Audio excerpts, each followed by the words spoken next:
Hello and good morning to all of you. So in previous lecture we discussed example number 1, that is about perfect positive correlation using scatter diagram method. Okay, now one more example we will discuss, and we will discuss the second type of correlations, that is perfect negative correlation. First we try to discuss example 2 and then I will explain this chart. બરાબર, સમ ઉપરથી હું chart તમને સમજાવું છું. Example number 2 તમે જુઓ. To know the relation between monthly expenditure and monthly saving for middle class family, the information regarding expenditure and saving for 5 family is given below. Draw a scatter diagram indicating the relations between monthly expenditure and monthly saving from this information and discuss about their correlation. Okay. Now here you can see on x-axis expenditure is given, on y-axis saving is given. Expenditure ની અંદર minimum expense જે છે 8 છે અને maximum જે છે 15 છે, બરાબર. અને સેવિંગની અંદર minimum is 2 and maximum is 12. So as I had explained in previous video, x-axis we will write on x-axis x variable, and variable y we will write on y-axis. તો તમે ગ્રાફ તમે જુઓ તો એક્સની અંદર તમે જુઓ તો 0 2 4 6 8 2 2ના ગેપથી એક્સની વેલ્યુઝ લખી, અને વાય ઉપર 2 4 6 8 એમાં બી 2 2ના ગેપથી વેલ્યુઝ લખી. નાઉ દેર આર 5 પેર્સ. હવે તમે 5 પેર્સનું ઇન્ટરસેક્શન્સ જુઓ તો if x is 15 then y is 5. તો ગ્રાફમાં કઈ રીતના મેં પ્રીવિયસ લેક્ચરમાં તમને સમજાવ્યું હતું કે 15 અને 5, તો એક્સ 15 એટલે અહીંયા થયું અને વાય 5 એટલે આની વચ્ચે થયું. આ લાઇન ડ્રો કરું છું ખાલી સમજાવવા માટે. તો આ એક પોઈન્ટ અહીંયા તમે પ્લોટ કર્યો. Okay, similarly X is 18 and Y is 2. તો સેકન્ડ પેર તમે પ્લોટ કરો તો એક્સ ઇઝ 18 એટલે અહીંયા થયું, બરાબર, અને વાય ઇઝ 2. તો 18 અને 2 જ્યાં ઇન્ટરસેક્ટ થતું હોય ત્યાં પોઈન્ટ પ્લોટ કરો.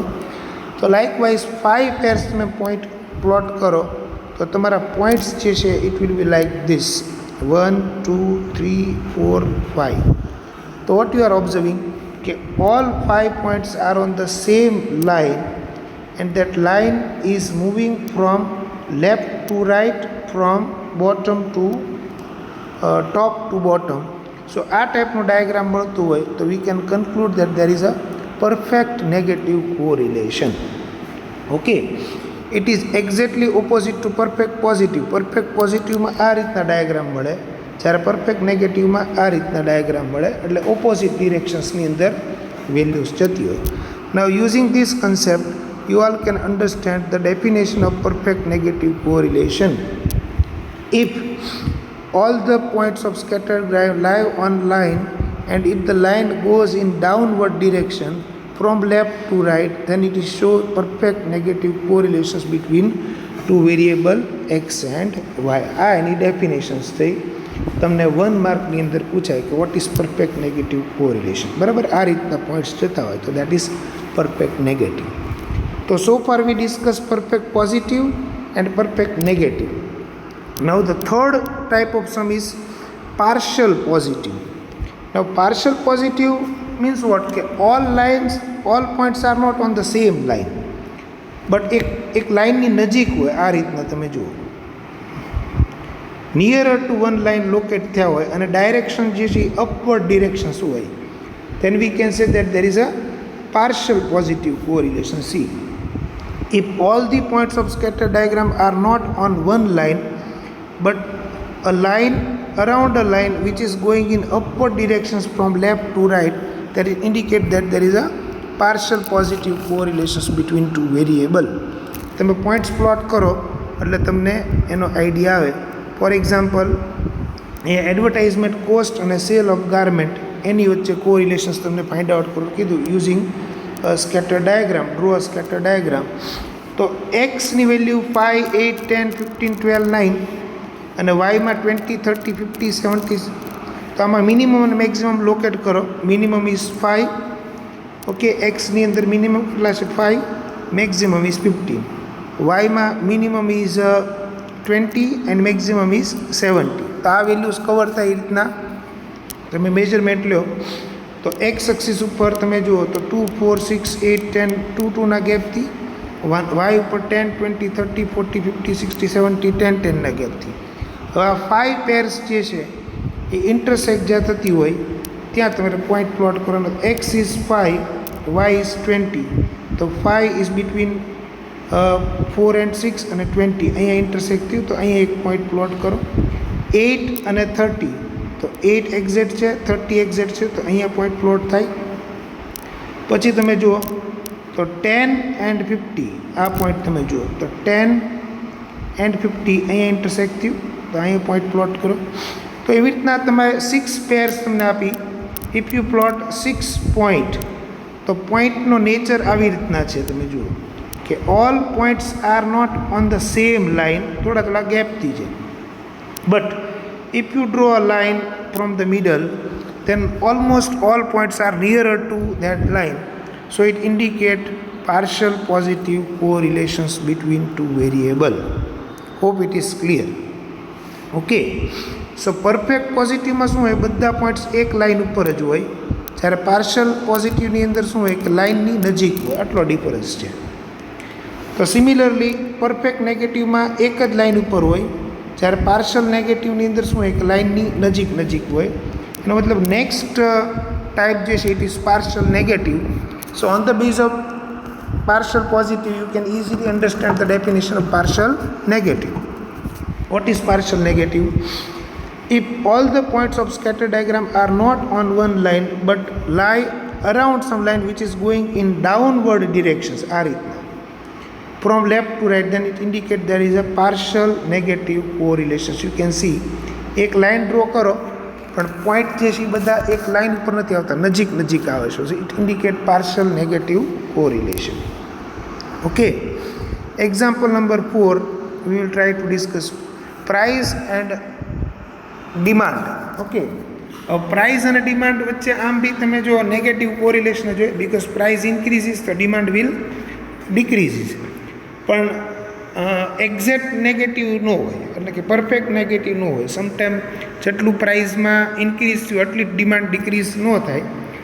ઓકે, એ આની ઉપરથી પ્રૂવ થશે.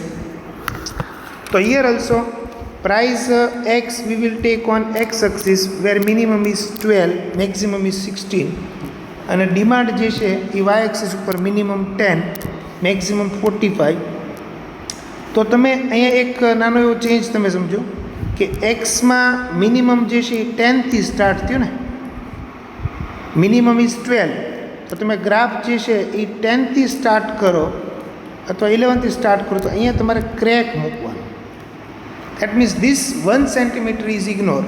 પછી તમે 11, 12, 13, 14, 15 એક સેન્ટીમીટરના ગેપથી લખો, પણ પહેલું સેન્ટીમીટર જે છે એ ઇગ્નોર કરવા માટે તમારે શું કરવું પડે, આમ ક્રેક મૂકવો પડે. બરાબર, આ કદાચ તમે સેકન્ડરીની અંદર શીખી ગયા હશો, હાઈસ્કૂલ લેવલે. ન શીખ્યા હોય તો હું સમજાવું. સીધું તમે આમ ન લખી શકો, આ રીતના ન લખી શકો. ફોર એક્ઝામ્પલ 0, પછી અહીંયા 11 લખો, પછી 12 લખો, 13. This is wrong. Y it is wrong? કારણ કે આ 1 સેન્ટીમીટર જે છે એ તો 11નું થઈ ગયું ને, પછી એક સેન્ટીમીટરનો ગેપ છે, આ તો સીધું 11 થયું. તો અહીંયા ઇગ્નોર કરવા માટે ક્રેક મૂકવો પડે. બરાબર, આ એક નોટિસ કરજો. અને વાય એક્સિસ ઉપર તો કોઈ nothing major is new thing is there. 5, 10, 15, 20, 25, 30, 35, 40 and 45.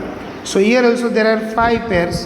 એ 5 પેર્સને તમે પોઈન્ટ્સ પ્લોટ કરો તો એ 5 પોઈન્ટ્સ આ રીતના પોઈન્ટ્સ ત્યાં, પ્લોટ્સ ત્યાં. તો here also you can see that all points are not on the same line but it is nearer to one line which is passing from left to right, okay, and from bottom to top. Sorry, from top to bottom. મારી ભૂલ થઈ, top to bottom. So it indicate that there is a partial negative correlations between these two variable. So all together તમે જુઓ તો 4 ટાઈપના diagram basically possible બને.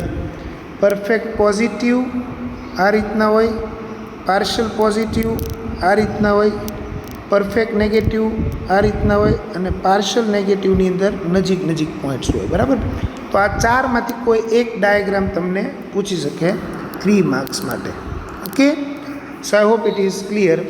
નાઉ the last part is lack of correlation. એટલે ઘણીવાર વેરિયેબલ્સ વચ્ચે correlations ન હોય તો that is called lack of correlations. અને એનો ડાયાગ્રામ જે છે એ તમને આ રીતના મળે કે કોઈ એક જ લાઇન ઉપર પોઈન્ટ ન હોય, બધા રેન્ડમલી આવી રીતના હેપેઝાડલી સ્કેટર્ડ થયા હોય, that indicate lake of correlation. So if the points of scatter diagram, આ એક ડેફિનેશન જે છે એ તમને 1 માર્કની અંદર પૂછાય. If the points of scatter diagram લાય randomly without forming any specific pattern, then it indicates absence, that is lack of linear correlation.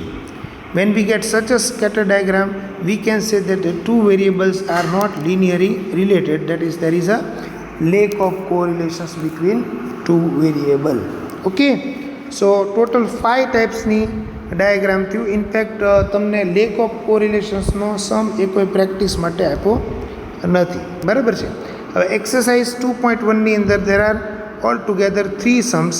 તો આ 3 sums on the basis of examples you will practice and you will determine the nature of correlations between two variable using scatter diagram. 4માંથી કોઈ એક image તમારે થશે. Okay, ચલો, thank you.